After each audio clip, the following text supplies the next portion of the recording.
How's it going, everybody? Welcome back to another Infinite Sports episode. Today, we will be talking about the NFL playoff picture. I know it's been a few weeks since we last recorded.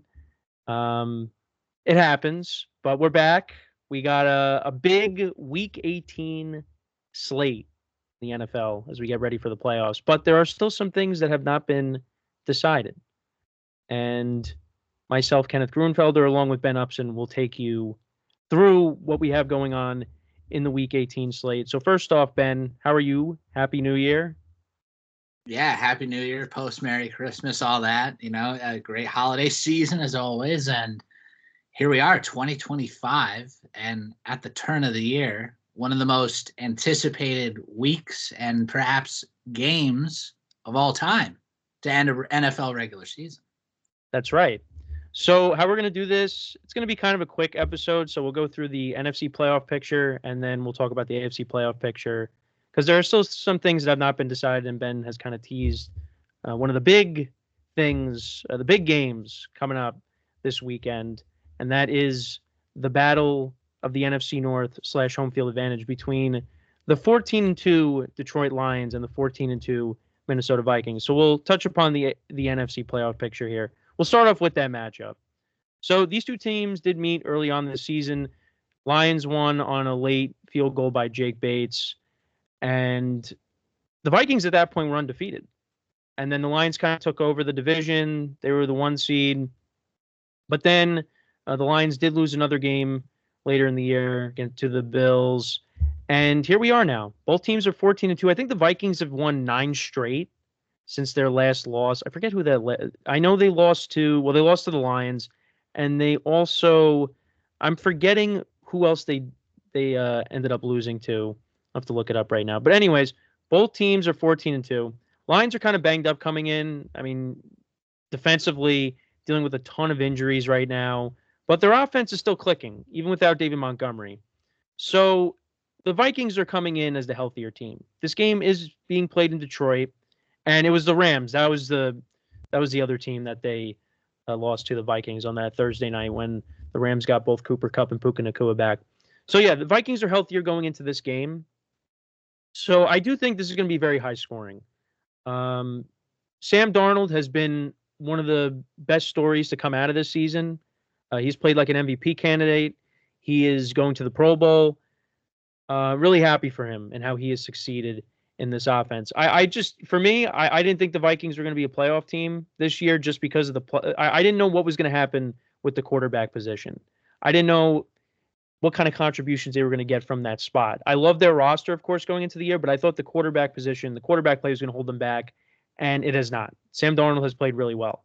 So I give him a lot of credit, give Kevin O'Connell a lot of credit as well for what they've been able to do.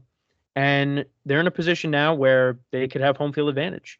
It's really strange because I don't think this has ever happened before, where you have two 14-2 teams, and the loser of that game is going to be the 5th seed, and the winner of the game is going to be the 1 seed and also clinch the division as well. So there's a lot on the line with this game. And it's really tough to pick. I would lean towards the Lions just because I think this is the year of the Lions. But it would not surprise me if the Vikings win because they're the healthier team. And I do think there's going to be a lot of points scored in this game. And it might come down to a late field goal like the first matchup. So I'm going to say the Lions win a close game. But again, anything is possible with this matchup because these are arguably the 2 best teams, not just in the NFC, but in the NFL.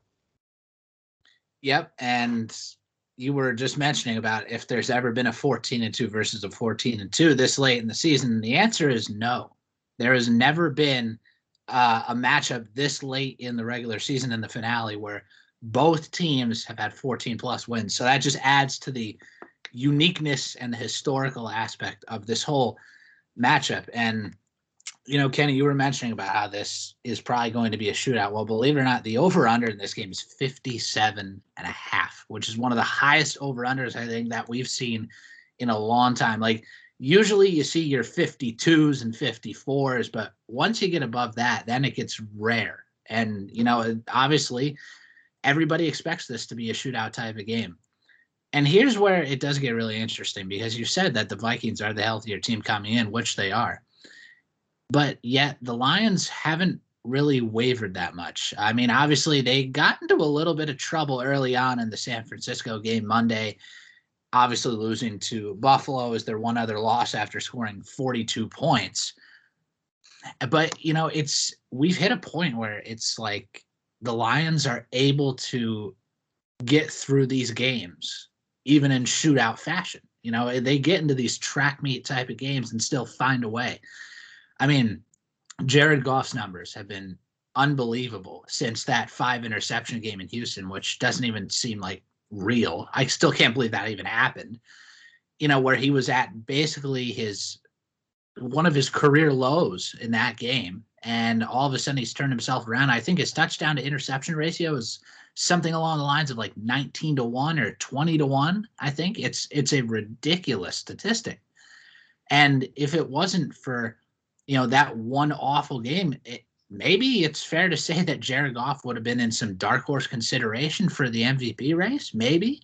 But obviously that ship sailed once he threw that 5 interception game.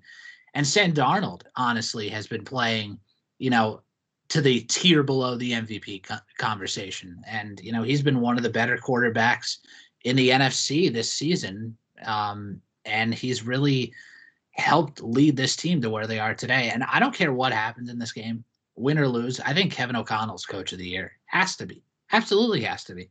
And I've heard so many post-game quotes from this guy, just, always behind his team, happy for Sam Darnold. He's just a true leader, and he's built some special culture with this team in Minnesota. And it's a real shame that the loser of this game is going to be a wild card team, and we'll have to go face likely Tampa Bay. Could still be Atlanta, but it's likely Tampa Bay now. And, we've seen before that, the 4 seeds almost always seem to be on the weaker side. And that's going to be the case, I think, in both conferences with the Texans I agree. and the Bucks. I mean, whoever the 5 seeds are in either conference should probably go take care of business on the road. But again, it's a could, because you're going into enemy territory and it's still a playoff environment regardless. Like I said, this will be a shootout type of game. And if it wasn't for the Eagles losing in Washington with Kenny Pickett a few weeks ago, then the Eagles could probably still be in on this 1 seed race too, which would have made it all the more intense. And, at the last time that these two played, it was a 2-point ball game up in Minneapolis, and another great contest. And now the Vikings obviously want to go in there and give the Lions a taste of their own medicine. Do I think it's going to happen? I'm not so sure. I've actually been consistently doubting the Vikings like this entire season. I've been like, well, they're just getting by. They're not doing too much flashy stuff on offense. They're just getting by. But, I'm going to compare them to the Chiefs for a second, because it's true. The Vikings and the Chiefs this year have been the 2 clubhouse leading teams. No pun intended for baseball references. Yeah, save that for another episode. We'll save that for the spring. But those 2 have been so good in one possession games all season long. I mean, there's actually a stat out there. I can't remember off the top of my head, but the Vikings are like 3rd or 4th in the league in one possession games across the last 2 seasons. And it was like that a couple of years ago in 2022. But I think this team is definitely better than the 2022 team because their defense was horrendous. It is. Hence why the Giants shredded them in that playoff game. Yeah, and how distant of a memory that feels with Daniel Jones. Yeah. Like 400. We'll get into that another episode. We don't need to talk about that team. But you're absolutely right. Their defense has certainly improved since that team took the field. And I just think that, the better quarterback right now and a great coach behind it. It's really amazing what the Vikings have done this season. And I'm not so sure, though. For some reason, my heart still believes in Detroit at home. It just feels like. Yeah, I think that crowd's going to be electric. It's unbelievable. It's going to be one of the best scenes of the entire season. And, Dan Campbell loves to, fire up his guys, and he gets everybody ready, for a big time game like this. And it feels like a distant memory since, the Lions had their other loss at home this season, which was to the Bucks. I mean, it feels like the Bucks loss was just like forever ago. at the beginning of the season. Tampa is a dangerous team going to the playoffs. I know you said Still could. the 4 seeds are usually weak, but if Tampa gets in, they are going to be a tough out for whoever has to play them. And this is why, like, the NFL is like a no-sense league sometimes, because you're telling me that Tampa goes into Dallas and loses that game to Cooper Rush, and yet they come out this past week and just absolutely kill the Panthers, win by like 25 or whatever it was. Yeah. This league is just crazy from week to week. There's never any guarantees. That's why, like, prime example, Ravens are trying to win the AFC North this weekend, and they play the Browns on Saturday. And they're like 19 or 20 point favorites. Yeah, now it went up to 20. It was like 17 and a half in our spread pool, and now it jumped up to 20. And we've got an old friend at quarterback, Bailey Zappi. Oh, he's playing quarterback for the Browns? As far as I know, yes. I did not. Wow, this is news to me. I was thinking it was DTR still playing quarterback. Wow.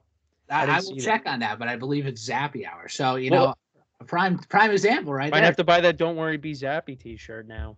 Yeah, that's right. So, anyways, but it was a guarantee almost a few weeks ago that this Vikings-Lions game was going to be Sunday Night Football too. It had to be. I mean, it was for weeks and weeks when everybody was starting to think, oh, Vikings-Lions, what if this is actually for the division, for everything? And this is exactly what it is. This is one of the biggest regular season finales that I can ever remember. I can't remember having this much on the line in a while. And if you remember, was it just last season or was it 2 seasons ago that it was 2 seasons ago now, I guess, that the Lions went up to Lambeau in week 18 and ended Aaron Rodgers' season in his last in his Green Bay career. Yeah. Yeah. The memories of the regular season finales, and it's going to be an epic one. I wish the Lions had something to play for in that game. I would have loved to have seen them in the playoffs instead of, Geno Smith and the Seahawks. No offense to them, but just I would have loved to have seen that team. I mean, they made it to the NFC Championship game last year, so they made up for it. But I really do wish 2 years ago they still had something to play for. Well, I guess they did, just to beat the Packers, which they did. So. And can't confirm Bailey Zappi is playing for the Browns this weekend. Wow. Okay, so that might change my way of thinking. I might have to take the Browns with the points. No, I'm still taking the Ravens. I might take the Browns. That's a lot of points. That is a lot of points, but the Browns just, I mean, it has been a disaster of a season for them, and I just think points are going to be hard to come by for them, and I just think the Ravens are going to run all over them. I actually have a crazy stat that I just found too from Yahoo Sports. Okay, get ready for this. Bailey Zappi is going to become the Browns' 40th starting quarterback since 1999 this Saturday. That is unbelievable. The Browns is unbelievable. Carousel of quarterbacks and coaches. And the thing is, last year it worked because they made the playoffs. They started 5 different starting quarterbacks. They made the playoffs. This year, what is it? This is going to be what, their 4th, and they're going to, and they only won 3 games. That's unbelievable. It's an absolute mess. Yeah. So I guess the other part of the NFC that we'll talk about is the NFC South. So if the Buccaneers win, they're in. If the Falcons win and the Buccaneers lose, then they make it. Falcons will be taking on the Panthers. Bucs will be taking on the Saints. The Saints, what a disaster of a year they've had too. Got off to a good start, and we thought, oh, are the Saints going to be for real? Ended up not being the case. They have dealt with a lot of injuries. They let go of Dennis Allen. So it looks like, it's going to be Spencer Rattler, Derek Carr, and Alvin Kamara still not practicing, so they're probably going to be out. I would hold them out. Why are you going to bring them back for this game? I think the Bucs should win, take care of business, make the playoffs. I don't think there's any excuse. They're at home. Baker Mayfield's played well all season, even with a lot of the injuries that they've dealt with on offense. Hopefully Mike Evans gets his, I think it's 85 yards to reach 1,000 yards once again. I think he should get that. And for the Falcons, they had their chance, but, Kirk Cousins struggled in the middle part of the season. And maybe if they would have made the switch to Michael Penix sooner, maybe they'd, be in the driver's seat for the division. I mean, I guess we'll never know. But I've liked what I've seen from Penix in just these 2 games.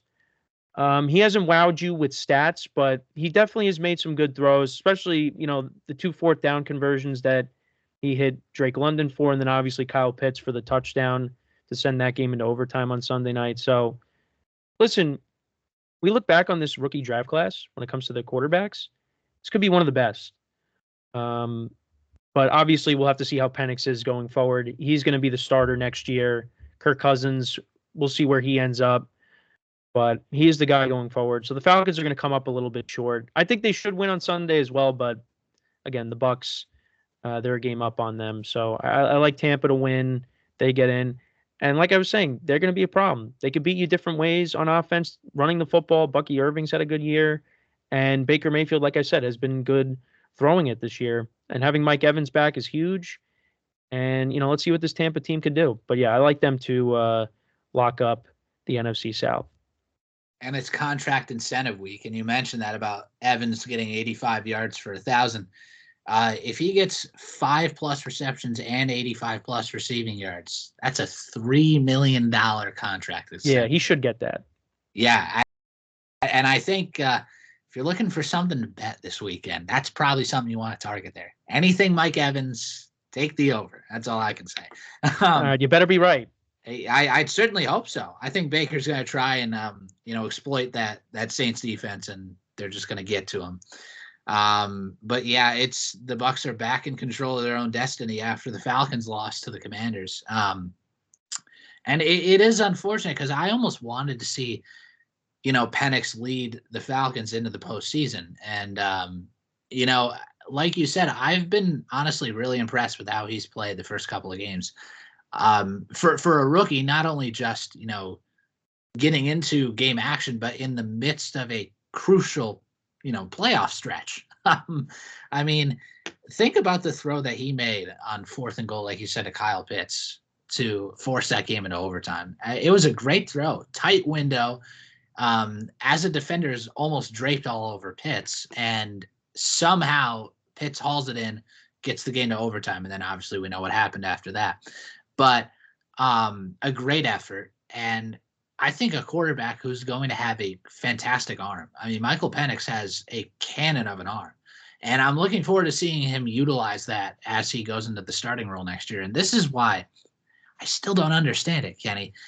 Like, them offering Kirk Cousins all that money just felt like an absolute waste, because it's like you knew that you're going to give Cousins a 4-year, $100 million deal. Well, he wasn't going to be really that useful after this year anyways, because if you drafted Michael Penix 8th overall in the draft, and then you give Kirk Cousins all this money, it's like, what are you doing? I mean, I just don't understand it. And now, obviously, you're right. Cousins is going to be gone. I mean, I assume he'll have another starting job somewhere. I think so. Has to be some. I think so. There are teams out there that need quarterback help, and I think he will find a way to end up on another team. But yeah, I guess like they envisioned that Cousins would play out the contract or most of the contract, and then they handed off to Penix. But it ended up happening sooner than I guess they wanted it to. Yeah, no, and I can't remember what game it was too, but this is one thing that I think is going to hold the Bucs back, is that not having Chris Godwin is definitely a big loss for this offense. It still is, even though Evans has definitely picked up his intensity. Jalen McMillan has stepped up. Yes, Baker's been looking at him more. And that's a Washington Husky who worked with Michael Penix, come to think of it, on their run to the national championship last year. He's on one of my dynasty teams. Yeah, hey, good pick for the future, that's for sure. I hope so. Has been unless I trade him away. Yeah. I hope you don't. No, I'm not. And Bucky Irving has been an incredible story too. I drafted him at the beginning of the season in one of my leagues. I had faith. I'd seen a lot of this guy on tape at Oregon, and I knew that he was going to be, fast and physical and just fight for extra yardage. And that's something that he's done basically all season with his team. So while the Bucs definitely have, I think, the potential, I didn't mean to, actually, get on the 4 seeds that much. I was just saying they have been weaker in the past. But no, I understand. I just wanted to give I wanted to give the Bucs some respect. That's all I'm saying. They should. They still should get a little respect for sure. But regardless, whoever they face, it's going to be tough. I don't know if they're going to be Yeah. able to either of those teams. I think especially like if you play the Lions a second time around. Yeah, that's where they're going to burn you probably But you know what? Tampa will be at home. And they will. And so you got to factor that in. We can't forget the Lions defense has been atrocious. It really has. Yeah. So if you can just find a way to limit them from scoring points on any of their possessions, that's just a win. That's a win in your book to, stay in that game because, like the Lions defense is basically giving up 28 plus almost every game. And that's what it is right now. And they're putting up 28 plus. I know, which is incredible. I mean, imagine if they had somebody like Kirk Cousins or some other mid-tier quarterback going. I don't even think they'd be a 500 team with the defense right now. Yeah. It'd be unbelievable. But the Bucs definitely control their own destiny, though. Mike Evans is going to get that extra contract. And another interesting story, too, that I wanted to get to, Kenny, with the NFC, because I have some thoughts on this, okay? Eagles head coach Nick Sirianni has apparently said that this weekend he's going to rest everybody when the Eagles play the Giants. Now, yeah, I have some issues with this, okay? I do. I don't understand. Why are you preventing Saquon Barkley from going after an all-time record? I know he needs to get 100 yards, okay? You don't want him to get hurt. Oh, okay. So you're going to tell me you're going to tell Michael Jordan in game 82 when the Bulls are 8 games ahead for a 1 seed back in the 90s? Yeah, you need 44 points to, get the all-time. Yeah, but Saquon's not Michael Jordan. No, but I just don't understand the logic. It's like, what if Saquon breaks off a 60-yard run in the first quarter? All of a sudden he's 40 away. They don't want to play that game, I guess. I guess not. They don't want to risk it. I mean, odds are he probably doesn't get hurt. But you know what? If they lose Saquon in a meaningless game and they go into the playoffs with Kenneth Gainwell and a banged-up Jalen Hurts, that's a problem. I'm fine with Hurts not playing. That makes sense. You want to keep your no. But I'm saying he was still in concussion protocol, and now you're going into this game against the 7th seed, whether it's the Packers or the Commanders. Yeah. And if you don't have your quarterback and your star running back, that's a problem. Then you're going to rely on Kenny Pickett and Tanner McKee. But hey, they looked really good against Dallas. They were picking apart Dallas's defense. Yeah. You can't risk it. So I'm okay with it. And maybe, someone could call me out and say, well, you're a Giant fan, so, you don't want to see him break the record against your team. I don't care. I don't either, but I think they're doing the right thing. Well, that's what they can say. Maybe this might be the first time we disagree on something. I think it might be in the. Well, I at least like on the air, I would say. Not really that we're on the air, we're recording, but in the 6 years that we've been, doing shows together almost. Yeah, I think this might be one of the first disagreements we've ever had. Now, listen, if we had more time, we could go on about this, but I do understand what you're saying because it is just 100 yards. My thing is there's an injury risk. I get that, but it's like when you have this chance at rarefied air to be in the record books forever. Listen, if the NFL season wasn't 18 games, he wouldn't have a chance to break this record anyways. Right, and this is the discussion, of course. Yeah. This is the whole debate about, records and everything. Mike Evans wouldn't be going for 1,000 yards again. Right, the season would be over right now. We'd be in the playoffs this week if it was the old schedule. Mm-hmm. So exactly. So you know what? This doesn't mean anything. You're right. The records don't mean anything anymore because we're just adding more games. And everybody's like, "Oh, he's gonna break this record." It's like, yeah, well, you look at these guys. They did in 16 and 14 games. Yeah, before you know, we're gonna be a 20-game season. Oh, it's coming. Because Roger Goodell has said over and over again that the new goal is to make the Super Bowl President's Day weekend add another week to the season. And it's like, oh, great, more money for the teams and the more injuries. This is exactly where we are. Yeah, as if this season wasn't already injury-riddled enough.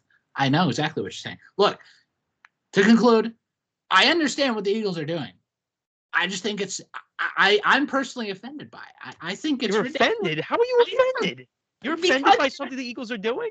because Saquon Barkley has a chance to break an all-time record, and the man is going to sit. I mean, I don't think you should say you're offended by it. You're not an Eagles fan. That's weak energy. You know what? And it's okay. It's Nick Sirianni. It's the Eagles. I expect nothing less. So, anyways. All right. Let's get into the AFC playoff picture really quickly. Yes. So, the AFC North still hasn't been finalized yet. It'll be finalized by tomorrow, because if the Ravens beat the Browns, which they will, defeat them pretty easily, I imagine, they'll clinch. They'll be the 3 seed, and the Steelers could either drop to they'll either have the 5th seed, or they could drop down to the 6th seed if they lose to the Bengals and the Chargers win. And the Chargers would have the 5, Steelers would have the 6.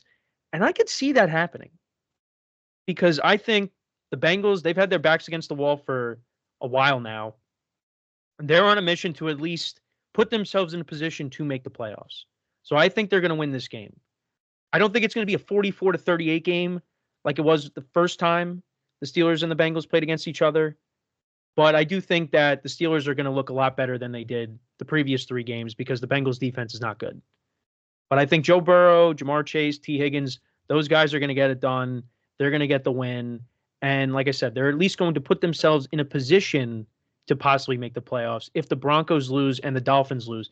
And the Dolphins are going to be starting Tyler Huntley against the Jets. So you never know.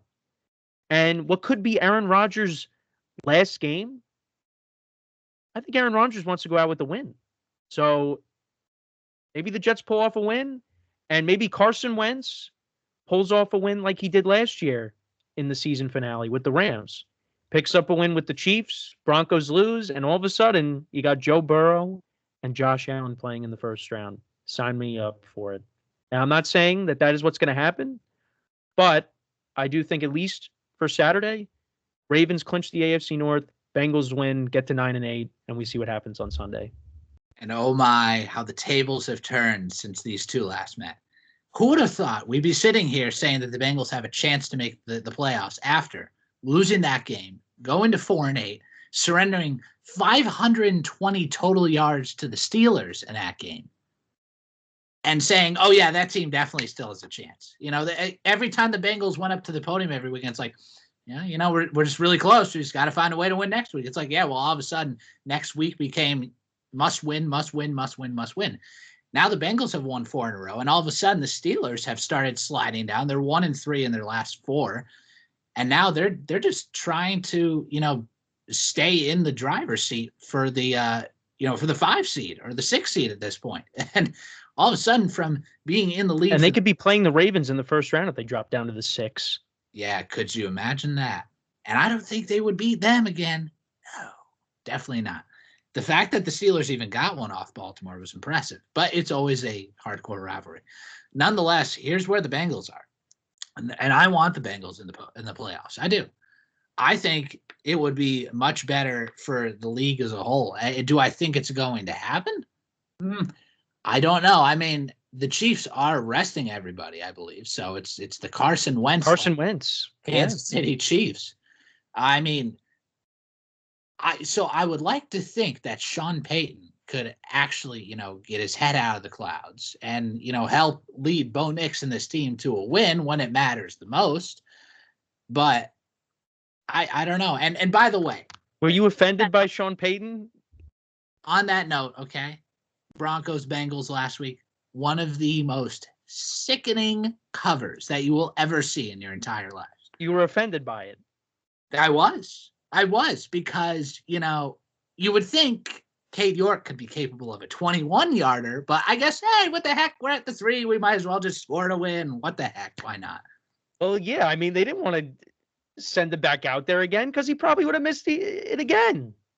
Maybe a 21-yarder, I guess. What are you gonna rely on the leg of Cade York or the arm of Joe Burrow? The arm of Joe Burrow. I think you take 10 out of 10. Now I know. You know, a good buddy Don Matassa does not like Joe Burrow, so he maybe would say kick the field goal. But I think he would. I think you're right about that. But the Herbert Burrow debate. Oh yeah, that's been an ongoing one with old Don. I stay out of it.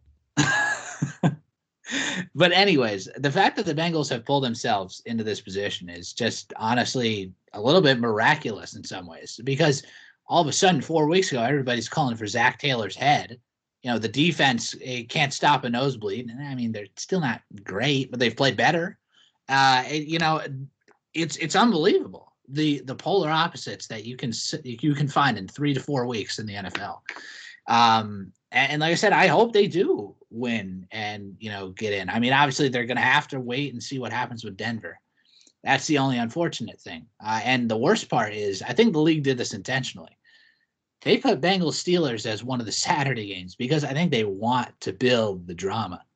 Because then all of a sudden you're letting the Broncos know and you're letting the Dolphins know what needs to happen on Sunday. So all of a sudden it gets really intense. And I'm sure the league was like, oh, here's the script. So they know what they were doing when they were making this Week 18 schedule. That's for sure. Yeah, I know. Carson Wentz against Bo Nix and Tyler Huntley against Aaron Rodgers. And this is where we are. Yeah. The NFL flips to 2025, and these are the storylines that we've got. That's right. I think when you look at both conferences, though, I think the NFC playoffs is going to be unbelievable. I think any of those teams can make a run, honestly. Like, the Commanders, I didn't expect them to be a playoff team this year. I think a lot of people didn't. But they're going to be a dangerous team. The Packers, I think right now, they're probably going to be the 7th seed. If they can figure it out, they're dangerous. And then as you move up, you got the Vikings and the Lions will be battling it out. The Eagles, when they're healthy, you get Hurts back and how their defense has played this year. Barkley running the football, Tampa being healthy, the Rams being healthy. The playoffs in the NFC is going to be unbelievable. I think overall the playoffs are going to be good. But when you look at the NFC, I think any team can make a run, honestly. And maybe that's a little bit strong to say, but I that's how I feel. No, I don't think that's strong to say. I think anybody can really, get it going. If Green Bay goes to Philadelphia and that's the 7-2 game, I actually am considering, backing Green Bay. I actually think that would be a pretty, thrilling. A little worried about them, but I don't completely disagree with you. My problem is they start off games slow. They do, and that's something that the Eagles don't really do too often. So, if you find a way to bridge that gap in the first quarter, then it's going to become a ball game. I do believe in Washington the most, though. I think Washington almost has that team of destiny type feel because wow. So you were so let me get this straight now. So you were offended by them sitting Barkley, the Eagles, and now you side him with Washington. I do. I mean, can you not? So Washington has been. So what is this now? The Giants? You forgot about them? Kenny, the Giants haven't sniffed the playoff picture all season long. The Giants are irrelevant in this. No, I understand that, but you're giving credit to these NFC East teams. I mean, this is just. You got to give credit where it's due. These are the storylines. These are what feed the league. You know what I'm saying? Yeah, no, I understand. I believe Washington has the team of destiny type of feel. I think they would have a great chance to go on the road to LA if they play the Rams. Yeah, I think that would be a good matchup for them. It would. I don't know what's been going on with the Rams offense the last couple weeks, but I mean, I feel like they'll turn it up, of course, but I don't know why they've been struggling offensively as of late. But who knows? The defense is playing better, and they got that playoff experience, obviously, with Stafford and Kupp and Puka Nacua being back, Sean McVay. That's an intriguing first round matchup if that's what we get. Washington against the Rams. I'm with you though. I know I was obviously, trying to get a reaction out of you, of course, but Washington, I'd give them a good chance. Like I said, NFC playoffs, man, it's going to be a lot of fun. I think in the AFC, the Steelers offense against, the Ravens, if they got to go up against them. And the Texans have been a disappointment this year, even though they've won their division. The Chargers I still think are a year away. The Broncos I think are maybe a year away as well. When you look at the AFC, there's three teams. It's the Chiefs, the Bills, and the Ravens. Yeah. And then it's everybody else in the AFC. In the Yeah. NFC, I think there's more parity. I think it's kind of more wide open as to who could possibly come out of the NFC. Now, I think the Lions will, because I did take them at the beginning of the year, and I got to stick by that. But I do think that it's possible it could be a different team. Whereas, like, we might see, Kansas City waltz to the Super Bowl again now that they got home field advantage. Now, the Bills, they got the MVP. I mean, both teams, between the Bills and the Ravens, they have the possible MVP, even though I would lean Josh Allen as of right now, but it's very close. And the Ravens are different this year with Derrick Henry. But those are the three teams in the AFC that are Super Bowl contenders. And again, could be the Chiefs because they have home field advantage and they just know how to get it done. Where we've seen the Bills crumble in the playoffs, not because of Josh Allen solely, but other things have happened, and also the Ravens as well. Lamar hasn't lived up in the playoffs at times, so we'll see how it goes. Though the playoffs should be good. Can't believe they're here already, but that's how fast the NFL season goes. And any last remarks before we sign off here? Well, one thing we are in agreement with is your mindset about the Chiefs finding ways to get it done, because I think that's the one thing about the AFC. This year has been the most confident that I've felt about, somebody else possibly dethroning the Chiefs, the Bills, because the Bills beat the Chiefs in the regular season. Josh Allen's been putting up these video game-like numbers. It feels like while the Bills have their best chance ever against Patrick Mahomes, I'm not so sure it's going to happen.